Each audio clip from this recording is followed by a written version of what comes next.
எப்படி ரியாக்ட் பண்றாங்க நம்ம பாப்போம். ரியாக்ஷனே வராது. இப்போ எல்லாம் வரும். யாரோட புள்ள? பத்தியா? கீழ எல்லாம் செட்டு சேர்ந்துட்டாங்க. பாரு, ஃப்ரூட்ஸ் வருது. ஃப்ரூட்ஸ் எனக்கு இல்ல. வயித்துல இருக்கிற பாப்பாவுக்கு. ஓ, அப்படி. கிடைக்கிற வரைக்கும் என்ஜாய் பண்ணிக்க வேண்டியதுதான். கொடுங்க. இந்தாங்கம்மா. பரவாயில்ல, ரொம்ப ஆப்டிமிஸ்டிக்கா பேசுற. எல்லாம் உங்ககிட்ட இருந்து கத்துக்கிட்டது தான். அக்கா. தம்பி, சொல்லுங்க தம்பி. நேத்து ஒரு ஃபேமிலி இங்க வந்தாங்கல்ல? ஆமா தம்பி. அவங்க எங்க தங்கி இருக்காங்க? அவங்க வீட்ல அங்கங்க உட்காந்துருக்காங்க தம்பி. ஏன்? அவங்களுக்கு ரூம் எதுவும் கொடுக்கலையா? இல்லங்க தம்பி. என்ன? அது வந்து அப்ப ராத்திரி எங்க தூங்குனாங்க? கிச்சன் பக்கத்துல ஒரு ரூம் இருக்குல்ல, அம்மாவும் பொண்ணு அங்கதான் தூங்குனாங்க. அந்த பையன் ஹால்ல தான் தூங்குனான். ஓ. சரி, நீங்க என்ன பண்ணுங்க? படிக்கட்டு பக்கத்துல ஒரு கெஸ்ட் ரூம் இருக்குல்ல? ஆமா தம்பி. அதை க்ளீன் பண்ணி அவங்களுக்கு கொடுத்துருங்க. சரிங்க தம்பி. அப்படியே அந்த பெட்ஷீட், பில்லோ கவர் எல்லாத்தையும் புதுசா மாத்திருங்க. அவங்க அங்கேயே தங்கிடும். சரிங்க தம்பி. சரி.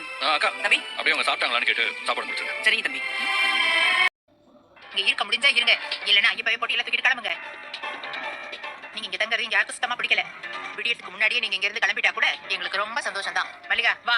அந்த மனுஷன் நமக்கு இந்த வீடியோ அவங்களுக்கு அந்த தோட்டம் எழுதி வச்சுட்டு போயிடணும். அப்படி எதுவும் பண்ணல. இப்படி ஒண்ணுக்கு போராட வேண்டியதா இருக்குமா?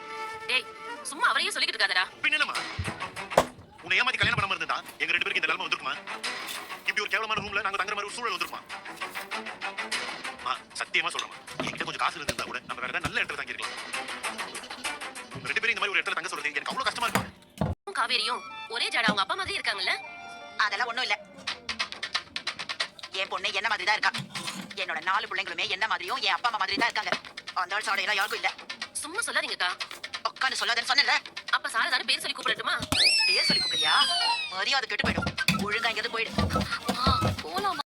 இப்ப பாரு, மாமனாரோட 2வது பொண்டாட்டியோட பிரச்சனையை டீல் பண்ணிட்டு உட்காந்துட்டு இருக்கா. தலை எழுத்து சேரக்கூடாத இடத்துல சேர்ந்தா இப்படிதான் எல்லாம் நம்ம நேரடி.